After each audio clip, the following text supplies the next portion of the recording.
আজকের এই যে ভিডিও এডুকেশন কালচার ইউটিউব চ্যানেলের one of the best video হতে চলেছে।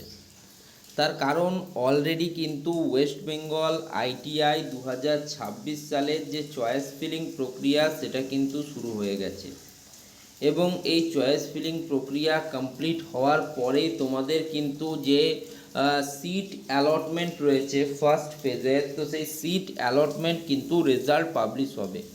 তো তার আগে ওয়েস্ট বেঙ্গল আইটিআইয়ের চয়েস ফিলিং এবং সিট অ্যালটমেন্ট নিয়ে যে ভুল ধারণা তোমাদের মধ্যে রয়েছে এবং সেই ভুল ধারণাগুলোর আজকে কিন্তু কমপ্লিট সলিউশন বা সঠিক তথ্য আমি কিন্তু প্রোভাইড করব।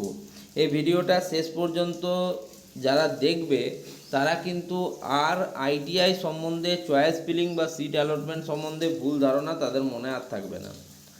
পশ্চিমবঙ্গে আইটিআই ইন্ডাস্ট্রিয়াল ট্রেনিং ইনস্টিটিউট ভর্তির ক্ষেত্রে চয়েস ফিলিং এবং সিট অ্যালটমেন্ট একটি অত্যন্ত গুরুত্বপূর্ণ ধাপ।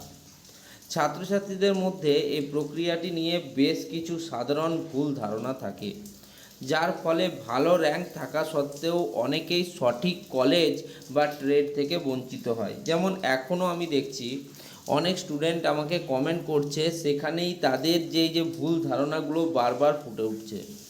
একজন লিখছে যে দাদা, আমি যদি 10টা কলেজ সাজাই তাহলে আমি 3-4টে কলেজ পেয়ে যাব। ঠিক আছে, এই যে ভুল ভাল ধারণাগুলো তৈরি হয়েছে তোমাদের মধ্যে, তারই নিস্তারণ করব এই ভিডিওতে। নিচে এই সংক্রান্ত প্রধান ভুল ধারণা এবং তার পিছনের সঠিক তথ্যগুলি আলোচনা করা হলো। 1. ভুল ধারণা, কম চয়েস রাখলে প্রথম দিকের পছন্দের কলেজ পাওয়ার সম্ভাবনা বাড়ে। এটা তোমাদের একটা ভুল ধারণা রয়েছে যে যদি আমি কম চয়েস রাখি তাহলে প্রথম দিকে আমি যে পছন্দের কলেজগুলো রেখেছি সেগুলোতে পেতে পারি। সঠিক তথ্য শুনো, এটি ছাত্রছাত্রীদের মধ্যে সবচেয়ে বড় ভুল ধারণা। সিট অ্যালটমেন্ট সম্পূর্ণভাবে আপনার মেরিট, র্যাঙ্ক এবং ক্যাটাগরির উপর নির্ভর করে। আপনি যদি মাত্র 2-3টি কলেজ বা ট্রেড সিলেক্ট করেন এবং আপনার র্যাঙ্ক অনুযায়ী সেখানে যদি সিট খালি না থাকে, তবে আপনি কোনো অ্যালটমেন্টই পাবেন না। সর্বাধিক চয়েস রাখলে সিট পাওয়ার সুযোগ কিন্তু বৃদ্ধি পায়, যেটা বারবার বলছি। কম চয়েস রাখলে প্রথম দিকের পছন্দের কলেজ পাওয়ার সম্ভাবনা বাড়ে। এবার ব্যাপার হচ্ছে এই যে ভুল ধারণাটা, এর নিস্তারণ হচ্ছে কি, যে এটা ছাত্রছাত্রীদের মধ্যে সবচেয়ে বড় ভুল ধারণা। সিট অ্যালটমেন্ট সম্পূর্ণভাবে আপনার মেরিট, র্যাঙ্ক এবং ক্যাটাগরির উপর নির্ভর করে। আপনি যদি মাত্র 2-3টি কলেজ বা ট্রেড সিলেক্ট করেন এবং আপনার র্যাঙ্ক অনুযায়ী সেখানে সিট খালি না থাকে, তবে আপনি কোনো অ্যালটমেন্টই পাবেন না। সর্বাধিক চয়েস রাখলে সিট পাওয়ার সুযোগ কিন্তু বৃদ্ধি পায়। 2 নম্বর ভুল ধারণা, আগে চয়েস ফিলিং করলে আগে সিট পাওয়া যায়, ফার্স্ট কাম ফার্স্ট সার্ভ। এটা সম্বন্ধে অনেকের ভুল ধারণা আছে। সঠিক তথ্য হচ্ছে চয়েস ফিলিং পোর্টাল যতদিন খোলা থাকে, ঠিক আছে, যেমন এবারে আছে 27, 28, 29, যতদিন খোলা থাকে তার মধ্যে আপনি প্রথম দিন চয়েস ফিলিং করুন বা একেবারে শেষ দিন, অ্যালটমেন্টের ক্ষেত্রে এর কিন্তু কোনো প্রভাব পড়ে না। অর্থাৎ কলেজে সিট পাওয়ার ক্ষেত্রে তুমি কবে চয়েস ফিলিং করেছো সেটা কিন্তু ম্যাটার করে না। সিট বন্টন হয় শুধুমাত্র র্যাঙ্কের ভিত্তিতে। তোমার প্রাপ্ত র্যাঙ্কের উপর ভিত্তি করে কিন্তু সিট বন্টন হবে।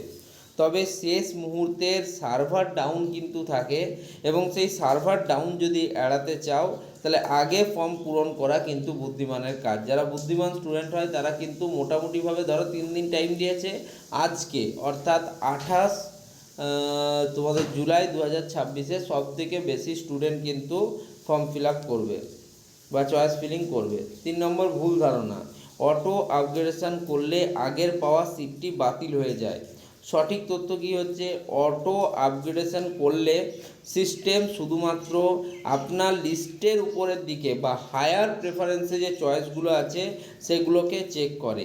যদি উপরের কোনো চয়েসে সিট পাওয়া যায় তবেই আগেরটি বাতিল হয়ে নতুনটি অ্যালট হয়, আর যদি উপরের চয়েস না পাওয়া যায় তাহলে আপনার আগের পাওয়া সিটটি সম্পূর্ণ সুরক্ষিত থাকবে। ওকে। 4 নম্বর ভুল ধারণা, চয়েস লক করতে ভুলে গেলে ফর্ম বাতিল হয়ে যায়। সঠিক তথ্য হচ্ছে চয়েসগুলি ফাইনাল করার পর নিজে থেকে লক করে প্রিন্ট আউট নেওয়াটা সবচেয়ে নিরাপদ।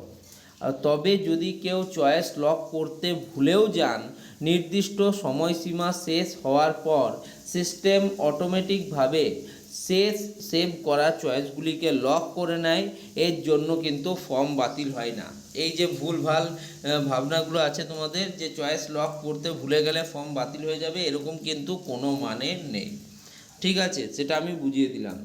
নেক্সট 5 নম্বর ভুল ধারণা, যে কোনো ট্রেডে ভর্তি হয়ে পরে কলেজে গিয়ে তা বদল নেওয়া যাবে। সঠিক তথ্য হচ্ছে, একবার ভর্তি সম্পূর্ণ হয়ে যাওয়ার পর কলেজে গিয়ে সরাসরি নিজের ইচ্ছামতো ট্রেড পরিবর্তন করার কোনো সুযোগ থাকে না।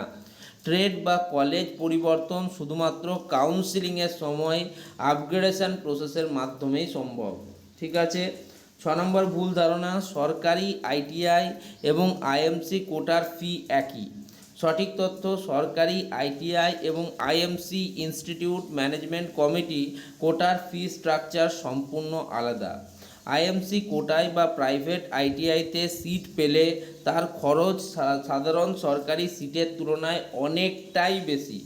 তাই চয়েস সাজানোর সময় ব্র্যাকেটে লেখা গভর্নমেন্ট বা ব্র্যাকেটে লেখা আইএমসি ভালো করে দেখে তবেই কিন্তু সিলেক্ট করা উচিত। কত ভালো ধারণা তোমাদেরকে দিচ্ছি ভাবো। তো এটা ছিল ভুল ধারণা। এই ভুল ধারণাগুলো তোমাদের প্রত্যেকে আছে। আরেকবার ভুল ধারণাগুলো বলে দিই। প্রথম ভুল ধারণা হচ্ছে, কম চয়েস রাখলে প্রথম দিকের পছন্দের কলেজ পাওয়ার সম্ভাবনা বাড়ে। 2 নম্বর ভুল ধারণা হচ্ছে, আগে চয়েস ফিলিং করলে আগে সিট পাওয়া যায়, যেটাকে তোমরা ফার্স্ট কাম ফার্স্ট সার্ভ বলো। তৃতীয় ভুল ধারণা হচ্ছে, অটো আপগ্রেডেশন করলে আগের পাওয়া সিটটি বাতিল হয়ে যায়। চতুর্থ ভুল ধারণা হচ্ছে, চয়েস লক করতে ভুলে গেলে ফর্ম বাতিল হয়ে যায়। পঞ্চম ভুল ধারণা হচ্ছে, যে কোনো ট্রেডে ভর্তি হয়ে পড়ে কলেজে গিয়ে তা বদল নেওয়া যায়। এবং ষষ্ঠ ভুল ধারণা হচ্ছে, সরকারি আইটিআই এবং আইএমসি কোটার ফি একই।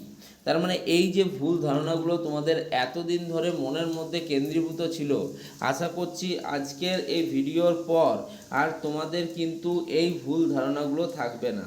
দেখো, আমার ছোট্ট চ্যানেলটি ছোট্ট হতে পারে, কিন্তু যে তথ্যগুলো আমি তোমাদের সাথে শেয়ার করছি, হাজার হাজার লাখ লাখ সাবস্ক্রাইবার থাকা কোনো ইউটিউব চ্যানেলও তোমাদেরকে এগুলো প্রোভাইড করবে না। কারণ এগুলো প্রোভাইড করলে তো তাদের ব্যবসা চলবে না, তাদের তো নিজস্ব ব্যবসা আছে না, তাদের কোর্স বিক্রি করতে হবে, তাদের তোমাদের বোকা বানাতে হবে। ঠিক আছে, তো এগুলো কিন্তু এডুকেশন কালচার করে না। ঠিক আছে, তো তোমাদের যদি ভিডিওটা ভালো লাগে, ভিডিওটিকে লাইক করো, বন্ধুদের মধ্যে শেয়ার করো, চ্যানেলটিকে সাবস্ক্রাইব অবশ্যই করো। ধন্যবাদ।